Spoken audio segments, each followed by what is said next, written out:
Hi, thank you for coming to Michaela's IEP meeting today. The purpose of it is to go over the IEP that I've put together with Michaela's goals for the year. Okay. And we can always, if you disagree with something too, we could always discuss it and make some changes if need be. Okay. So the first thing I need to give you is the procedural safeguards. These are the rights of parents and children. You have the right to be notified of meetings and any changes that are being made to the IEP, and you have the right for a copy of an IEP at any time. And if there's any time that you disagree and the team disagrees, and this also goes over the process of a due process of going through the procedure of a disagreement if there ever comes to be. But hopefully as a team, we all work together and come to a conclusion. But keep that handy because those are your rights and Michaela's rights. Okay. Thank you. So this is her copy of her IEP. Okay. After that evaluation form I sent home, I kind of put together some of the strengths you were talking about and what Michaela also told us about. Michaela said that she enjoys cooking for others and she also enjoys making arts and crafts. For the strengths that you had mentioned was that she has a big heart and she'll work hard to make someone happy and to like her. Is there anything else you want to add to that? No. I think she likes school, so she's happy to do work for people. Oh yes, she definitely likes school.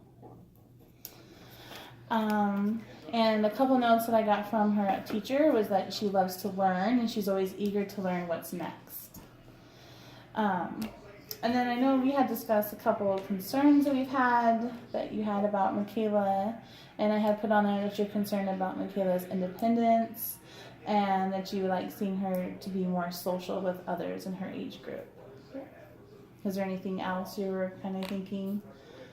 No, those are my two main concerns. Okay. I also have on here that the consideration of special factors. Does her behavior impede the learning of others? No, definitely not. Does the student have communication needs? Does the student require assistive technology? And is she limited English proficient? And I marked no for all those.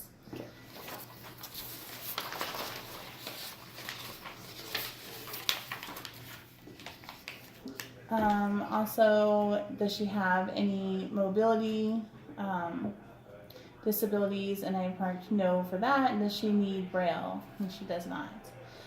So the first area that I have her under or measurable goals is in math. I have Michaela is adding single-digit equations with 85% accuracy. Michaela is subtracting without regrouping with 75% accuracy. She does struggle a lot with the subtracting. Sometimes I think most of it is the signs, the visual of the signs. Michaela can identify coins with appropriate names and amounts. Michaela can only give correct change with 20% accuracy. Michaela is at a second grade equivalency according to her standardized assessment, Key Math. She ranks at the 1 percentile within her age group. Her math fluency is at second grade level. These skills are not at the level of her peers, so I feel like she still needs to have special ed. One of her measurable goals that we're going to work on is when given an expense, Michaela will give the correct change. So, because she can make change, but I want her to be able to do change based off of how much I give her and how much the amount is. Another goal that I picked for her was given a checkbook, Michaela will write a check with 90% accuracy by May of 2020. And some of the way we're going to measure those goals is to do some benchmark goals, and one of the benchmarks is that she'll write in the amount with numbers and decimals. So if I tell her $3.56, I want her to write that with a decimal so that when she's writing the check, it's not $356. Right. And then given a dollar amount, Michaela will write out the word. So when she's writing it out on the check. Okay. Another goal I have for her is given a grocery list and a variety of advertisements and a budget. Michaela will add up the total cost and subtract it from her budget. And again, we'll do 2 items, 3 items, and then eventually a good list of items for her benchmarks. Any questions so far? No. Okay. That's good. For her reading, I have Michaela is reading at first grade level. According to her STAR district testing, she can read pre-primer and primer words on the Dolch sight words list at 100%. Michaela is currently reading first and second grade Dolch sight words 90% of the time. With her standardized assessment, Woodcock-Johnson, Michaela scored less than 1 percentile below her peers. Michaela's reading fluency is 10 words per minute, which is at the kindergarten level. These scores are not at the level of her peers, and so she needs to stay with me, special ed, in the resource room. One of her goals I have is that she'll decode words with 80% accuracy, and another one is given sight words at her instructional level. So we've already done the pre-primer and primer. We're going to work on the first, second, and third grade. And we're going to gradually get there by doing flashcards at first grade level, and I reach certain benchmarks as we go along. I also wanted, one of her goals was to start working on sight word phrases where Michaela will read fluently, and so hopefully that will help speed up her fluency. The first she'll do, there's 100 sight word phrases, so every 25 we're gonna assess, like make sure she gets those and move on from there.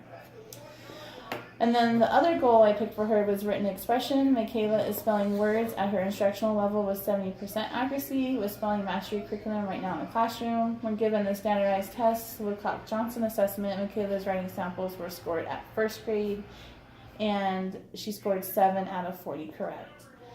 Michaela's strength was the spelling of sounds. So if she hears it, the spelling of it, she could get the sounds of it, or she'll hear the sound and then she can write down that letter.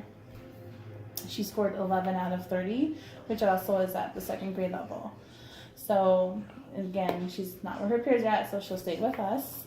One of her goals will be given a Dolch sight word and to write it, because I know most of them like the pre-primer and primer, and now I know she can read it. I want to see if she can write it and spell it. So that's one of her goals with 80%.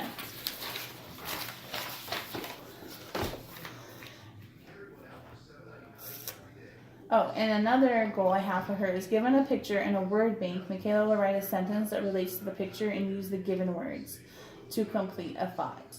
So, so if I give her a picture, and then we'll start off with one word, and she has to write a sentence with that one word, making sure that word is spelled right and everything.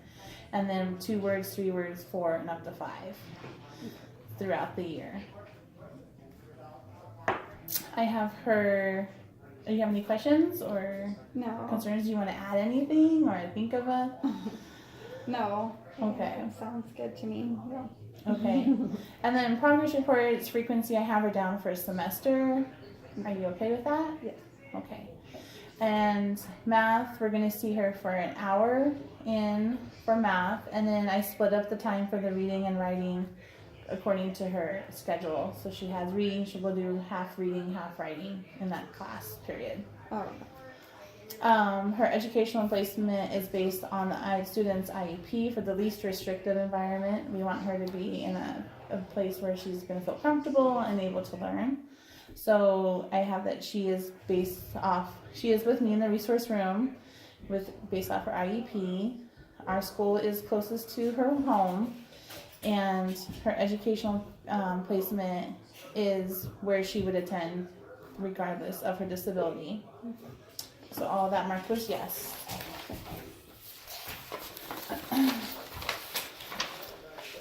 Some supplementary aids and services I have for her to have, like for her accommodation and modifications in the classroom with the other teachers, is that she has a slant board and she can use that as needed. She can the teachers need to make certain that Michaela understands the directions, accept concrete answers, and allow student ample response time and extra wait time. Permit student to dictate responses for assignments, because we know it's hard for her to write, so if she can tell them. Frequently monitor independent work, give visuals, and the grade scale is based off of effort, not percentage. Anything you? Good. Is that Yeah. good? Yeah. Okay.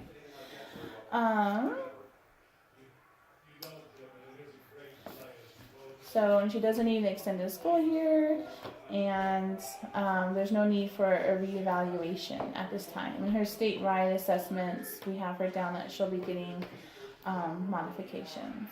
Okay. Okay? All right. All right, I just need everybody to sign. All right.